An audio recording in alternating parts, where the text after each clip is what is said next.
How to hide likes on Twitter. So unfortunately, there's still no clear-cut way or just direct way of purely just hiding likes on Twitter. The closest thing to get to this is by making your account private.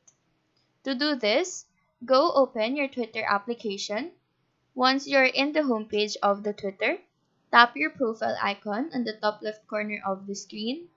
Scroll down to the drop-down menu. Click on the Settings and Support. Under here, click Settings and Privacy. After that, go down to the option Privacy and Safety.